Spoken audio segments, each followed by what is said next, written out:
Do you ever feel like the humor in your manuscript is falling flat? I mean, you know the jokes are in there, you wrote them, but they just don't have the punch that you want. It's really one of the most frustrating things that authors go through. How do you write a joke and get it to come across on the page without it feeling forced? What if I told you that a book about a bubbly assistant and her villainous boss it holds the key to unlocking a powerful comedic voice in your own writing? I'm going to give you my honest book review of Assistant to the Villain. And if you have not read this great book, stick around and hear about why you should read it, because this could be your next favorite read. And then I'm going to pull out 4 specific actionable lessons that writers can use to apply to their own work. This book, which famously started as a TikTok series, has become famous for blending humor, fantasy, and romance. It's often described as Once Upon a Time meets The Office, and for good reason. And we're going to break down why the humor and the tone work so well for this book. But stick around, because for each lesson, I have practical exercises that you can apply and use right now. Here is my quick, honest book review for those of you who haven't had the pleasure of reading this awesome book. Now, Assistant to the Villain is a delightful blend of fairy tale fantasy and workplace comedy. There is no spice in this book, but because it is a very slow burn romance. But that saying, there is no guarantee that there won't be spice further on in the series, because this is a story about adults. Now, as far as language is concerned, there wasn't very much. There is some, but in my opinion, it wasn't that much and it didn't bother me. Now, as far as violence, now that's another story. This is a story about a villain. So there is some violence, there are severed heads, there are fights, and there are justified killings. But all of this is done with an undertone of humor. The story follows Evie Sage, who is a down-on-her-luck young woman who's looking for a job, and she stumbles into the role of assistant to the kingdom's most notorious villain. And this story, it goes from this desperate job hunt to these palace intrigue and awkward moments and hilarious workplace scenarios. The book shines with its quirky cast, its snappy banter, and a unique twist on the good versus evil trope. This is a world where dungeons and HR forms coexist, and the line between hero and villain is anything but clear. I really love the subtle undertones of Robin Hood, because we have this villain who he wants everyone to think he's really big and bad, but he may not be as bad as he wants everyone to think. The result is a charming, fast-paced read that will appeal to fans of both fantasy and rom-coms. If you have not had a chance to read this hilarious book, grab a copy and get ready to laugh out loud. I'll put a link in the description so you can get your copy. And now let's get into what makes this story work and what you as an author can learn from this book. And I think that the first lesson, and I think maybe even the most powerful lesson, is the masterful use of contrast. The comedic engine of Assistant to the Villain really runs on the energy that comes from Evie's persistently sunny personality when it clashes with the violent world of her boss. This isn't just a simple grumpy meets sunshine trope. This is a clash of tones that creates humor on almost every single page. Evie is a character who brings a packed lunch to a workplace that happens to have dungeons and casually discusses cleaning up a workplace hazard that happens to be a dismembered limb. One of the best running gags that runs throughout the book is Evie's unfazed reaction to the severed heads that decorate the office. Now, a normal person would be horrified by this situation, but Evie treats it with a distance and a calmness that, like it's just like you have a broken coffee machine in the office. This mix of the mundane and the macabre is where the humor happens. It doesn't come from a witty one-liner. It comes from Evie's absurd reaction to this terrifying situation. As an author, you can use this directly. Look at your manuscript and ask yourself, where can you add a stark contrast? It doesn't have to be a cheerful character forced into a dark situation. It could be the opposite. It could be a serious, stoic character forced into a ridiculously silly event. The humor is born in the gap between what we expect and what we get. By placing two opposing things side by side, we show the reader the absurdity of the situation, and that's where laughter can begin. I'd love to hear from you in the comments. What kind of contrast have you used in your writing? Here's your practical exercise. Write a short scene about a character with a very distinct personality that gets thrown into an environment or a situation that is the complete opposite of their personality. For instance, an immaculate germophobic accountant who gets thrown into a mud-soaked music festival. Or it could be a stoic warrior who has to deal with a group of unruly 5-year-olds. That could be interesting.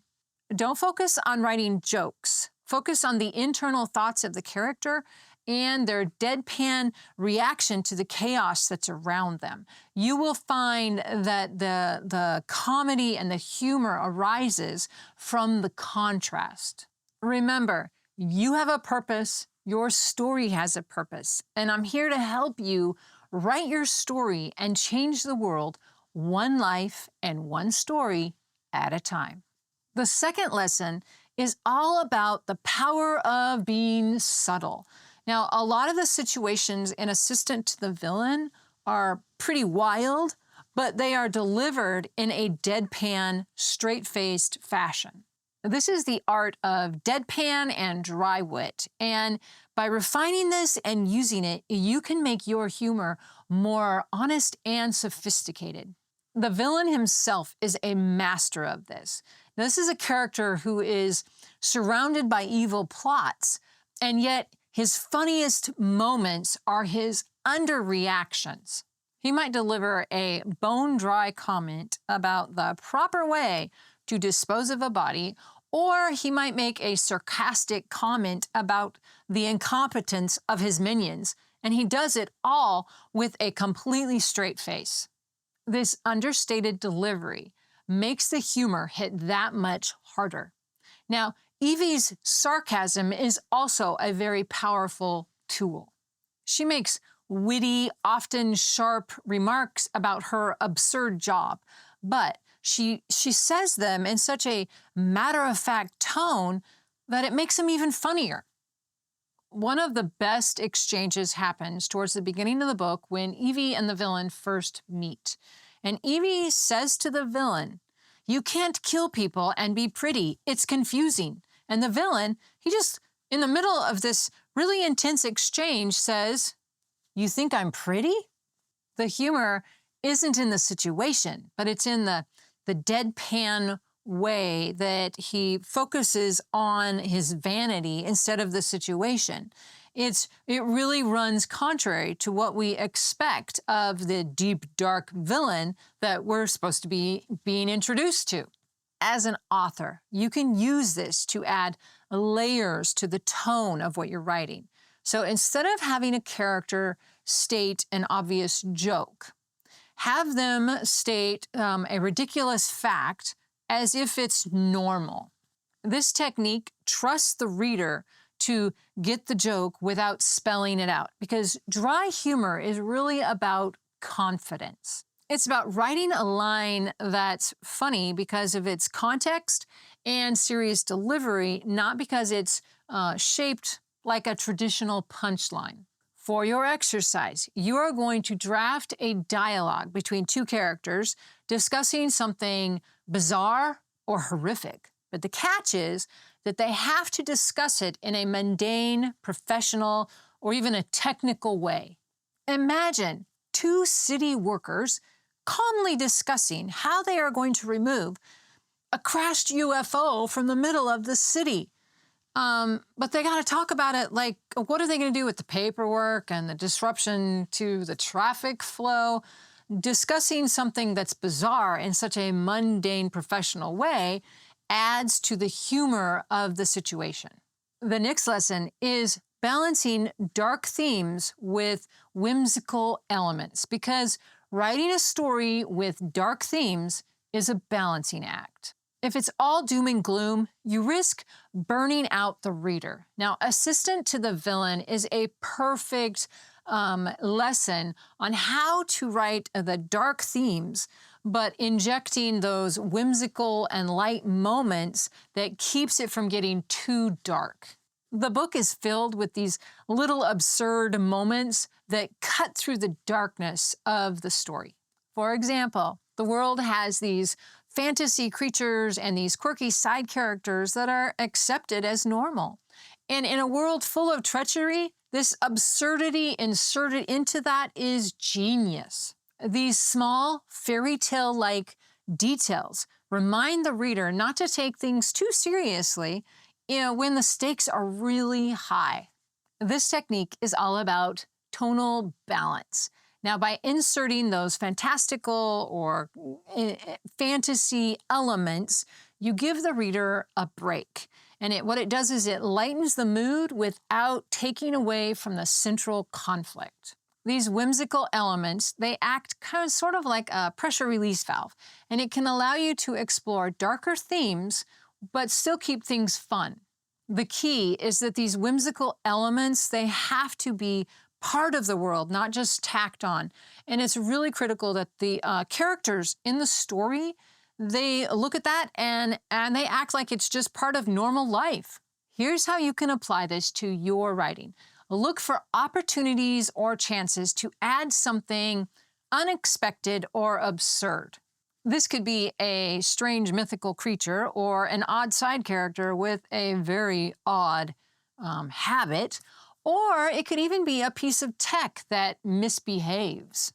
The goal is to create an element that contrasts with the main tone of your story. I'd love to hear from you. What element will you add to your story? Let me know in the comments. For your exercise, take one of the intense moments from your work. Now, what you're going to do is you're going to introduce into that intense scene something mythical or absurd.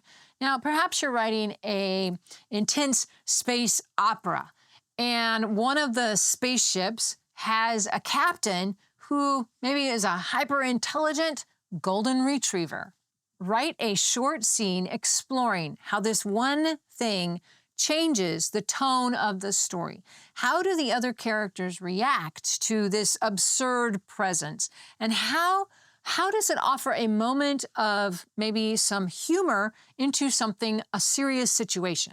If you are finding these tips on humor and tone for your own writing, do me a favor and hit that like button. And if you haven't already, subscribe so you don't miss any future videos. It also helps me know that you want more videos like this. Now, let's get on to the fourth lesson. In great comedy, the humor isn't just a string of jokes. It's a core part of who the characters are. Now, lesson 4 is about creating a distinctive voice for your character where the humor is natural through their voice and the reader remembers who these characters are after they stop reading. In Assistant to the Villain, Evie's personality is revealed almost entirely by her humor. Her witty internal monologue and her often inappropriate observations and comments, they're not just for laughs, they reveal her coping mechanisms. When she jokes about those severed heads that decorate the office, this shows her more about her ability to adapt and find light in the darkness than we would ever get from a paragraph of description describing her ability to do that. This is what makes her so relatable. We see her using humor to survive, and that's something that a lot of us do in our own lives. The author, Hannah Nicole Maehrer, has said that she knows these characters inside and out. In fact, she has said that Evie's voice is very similar to her own. Now, the author using that deep connection to the character really has helped with the authenticity of Evie's voice. Humor that comes naturally from a character's worldview, their fears, or their desires, it feels more earned than a joke that can be told by anyone. To apply this to your own writing, think about your character and what kind of humor they would have. Is it sarcastic and biting, goofy and self-deprecating, or is it dry and intellectual? Their sense of humor should be a reflection of their personality and their life experiences. Now, a character who has gone through has a dark past may develop a very cynical and dry humor. But a character who is super naive, they may find humor and comedy in like really simple, average daily things. For your practical exercise, let's focus on internal monologue. I want you to pick one character from your work and insert that character into a stressful or dangerous situation. Now you're going to write a first-person paragraph about that experience, what the character is experiencing, but don't focus on like the external experience, focus on their internal monologue. What are they thinking in that situation? How do they use humor to process the situation? Do they make a sarcastic comment to themselves? Do they notice a ridiculous detail in the middle of the chaos? Let their unique sense of humor reveal their core personality to the reader. Assistant to the Villain is a powerful reminder that humor is one of the most powerful things that an author can use to create memorable characters, have unique worlds, and tell a story that sticks with the reader long after they finish the story. Now, I want to hear from you. Have you read any books lately that you learned something from? Or is there a book that you think is a really good masterclass on a specific style or part of writing? I'd love to hear from you in the comments. Thanks for watching. Keep writing, and I'll catch you in the next video.